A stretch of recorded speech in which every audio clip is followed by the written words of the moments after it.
কিরে তোর এই নুঙ্গা শরীর লই আমার সামনে বয়ে খাবি? দাঁড়া, তোরা এখন এই বুড়াল থেকে বাইর করণের ব্যবস্থা করতাছি। কিরে এই বুড়ালে কে আসো?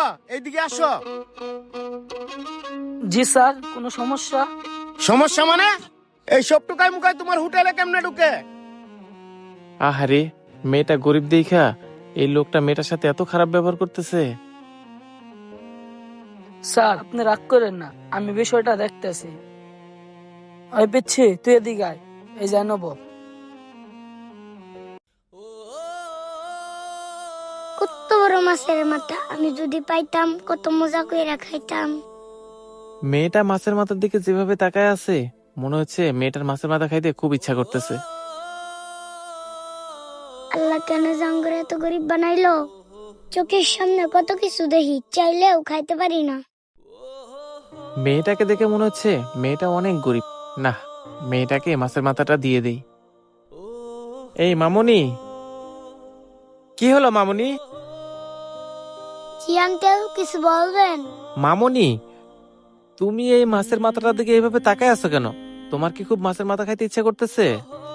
না মানে আঙ্কেল, আমরা তো গরিব, আমাদের কত কিছু খাইতে ইচ্ছা করে। ইচ্ছা করলে ভাই কি, আমাদের কাছে তো টাকা পয়সা নেই, আমরা চাইলেও তো এইসব খাবার কিনে খেতে পারবো না। আহারে, মেয়েটার কথা শুনে মনে হচ্ছে মেয়েটা অনেক অসহায়।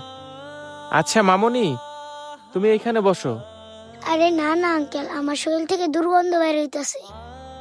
আমি যদি আপনার সাথে বসি তাহলে তো আপনি গন্ধে খাইতে পারবেন না। আরে না না মামুনি, সমস্যা নেই, তুমি এখানে এসে বসো, আমার কোনো সমস্যা হবে না। আচ্ছা ঠিক আছে আঙ্কেল। হায় রে, হায় ও মানুষ আর হায় ও মানুষ, দুজনের ভিতরে কতটা পার্থক্য। আঙ্কেল বলেন, কি বলবেন?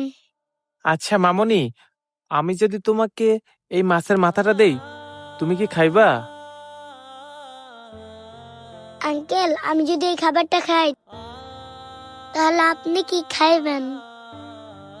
আরে মামুনি, আমার চিন্তা তোমার করতে হবে না, আমি আরেকটা মাছের মাথা অর্ডার করে খাবো। এই নাও, তুমি এই মাথাটা খাও।